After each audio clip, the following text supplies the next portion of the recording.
Bonjour frères et sœurs. Ce matin, nous allons étudier ensemble le chapitre 2 du témoignage de Matthieu. Hier matin, nous avons étudié la naissance du Seigneur Jésus-Christ.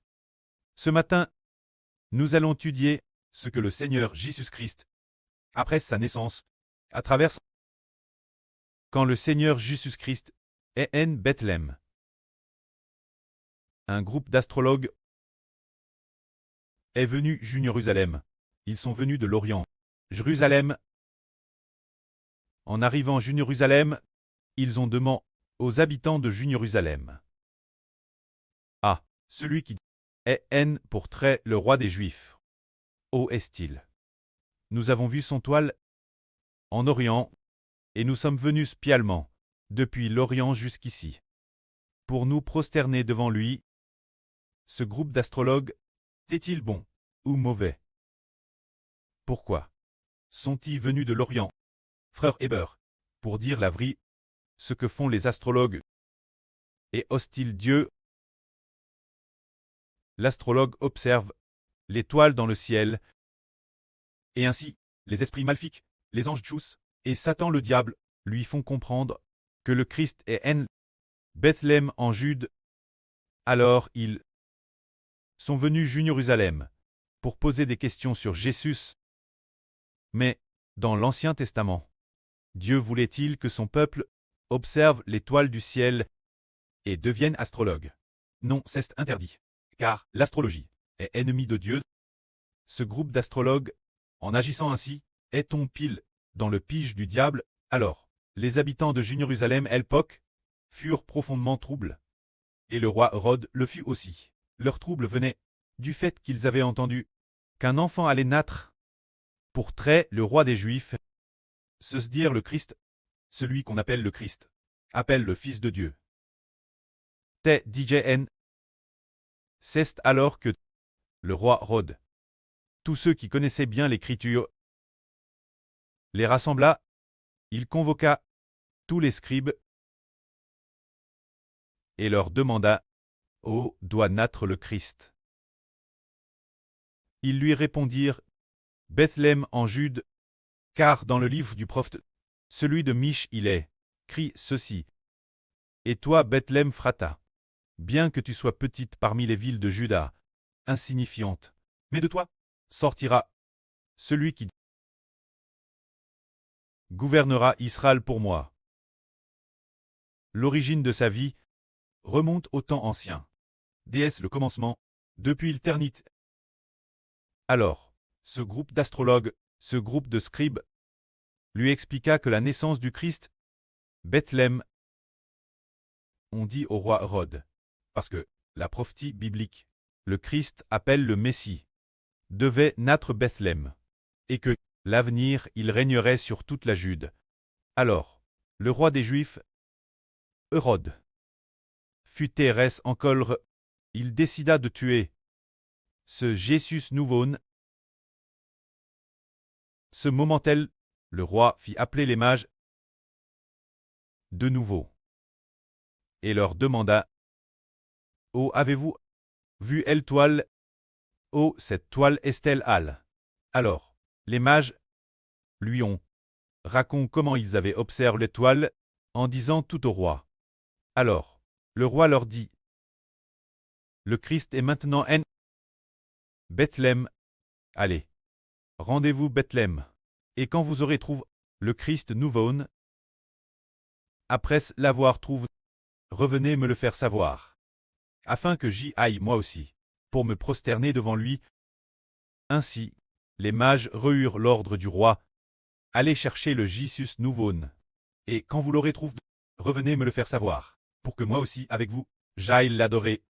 Les mages se mirent en route pour Bethléem. Ce moment-là, ils virent l'étoile qu'ils avaient vue en Orient apparaître de nouveau. Cette toile conduisit les mages jusqu'à Bethléem, l'endroit où le Seigneur Jésus-Christ était. Arrivant à la maison où Marie et Joseph habitaient. Ce moment-là, l'étoile s'arrêta au-dessus de la maison. Elle s'arrêta.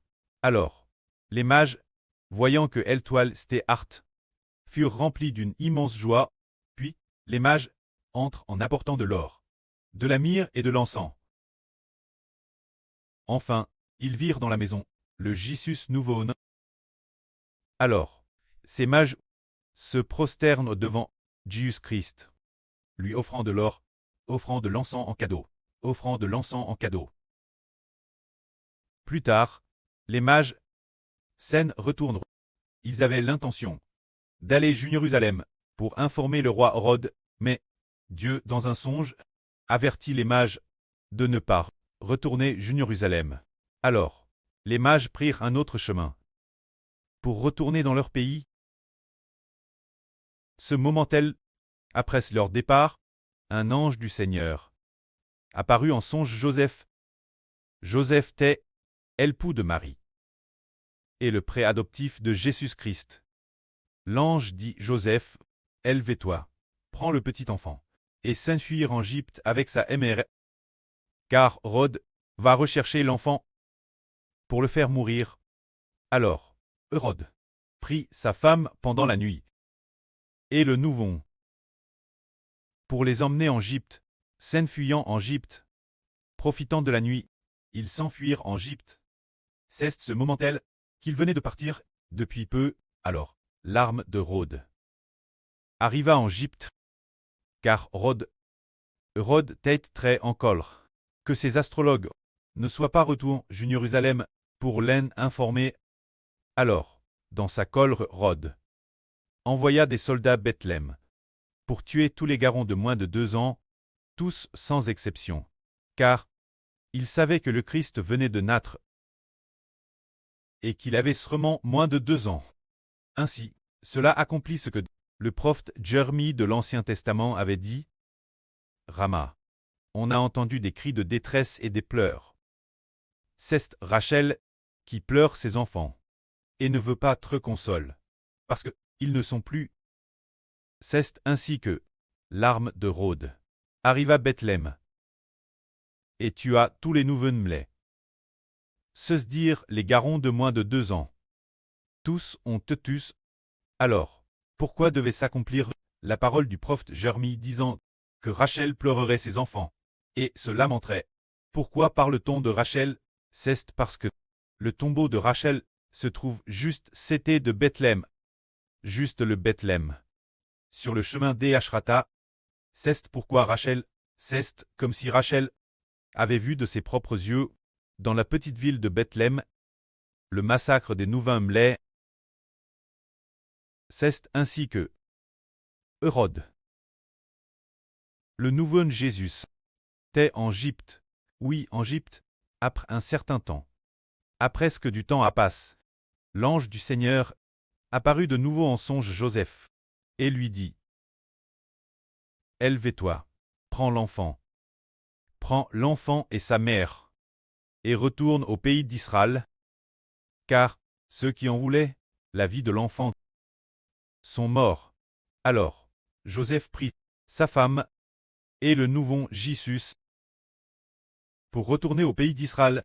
Au départ, Joseph avait l'intention de s'installer à Bethléem, mais Dieu a averti Joseph de ne pas s'installer à Bethléem, car, bien que Hérode soit mort, cependant, le fils d'Hérode, Archlas, avait succédé Hérode pour régner sur la Jude, et Bethléem faisait aussi partie de la Jude.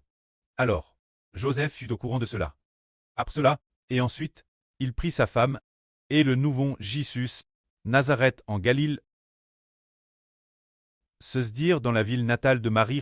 Alors, Jésus-Christ,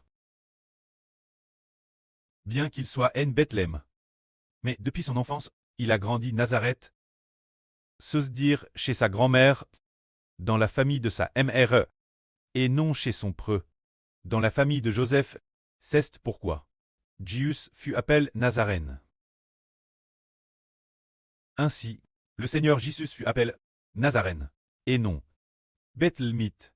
En toute logique, Jésus aurait de appel Bethlémite, car il est en Bethléem, et son pré adoptif était aussi de Bethléem, son oncle David était aussi de Bethléem, mais En raison du fait que le fils de Rod régniait sur la Jude, y compris sur Bethléem, ils eurent peur d'être tués. Alors, il a grandi Nazareth. C'est ainsi que le Seigneur Jésus-Christ a grandi Nazareth. Nazareth, quel genre d'endroit est-ce? C'est dans le territoire de la Galile. Nous savons que le Seigneur Jésus est en Bethléem. En toute logique, l'endroit où l'Évangile a été le plus prêché devrait être la patrie de David, Bethléem, mais quand nous lisons la Bible, l'Évangile du Seigneur Jésus-Christ a été le plus prêché en Galile, car Bethléem est en Jude. L'Évangile du Seigneur Christ a d'abord été prêché en Galile. C'est dire Nazareth, qui appartient à la Galile. Alors, par exemple, qui venait de Galile, les 12 apôtres du Seigneur Jésus-Christ étaient tous des Galiléens. Les plus célèbres sont les 4 pêcheurs. Pierre, Jean, André, Jacques. Ces 4 pêcheurs étaient tous de Bethsaida en Galile. C'est ainsi que s'accomplit la parole du prophète Isaïe d'autrefois, disant, sur le chemin de la mer, menant la Galile. Le peuple de cette région a vu une grande lumière.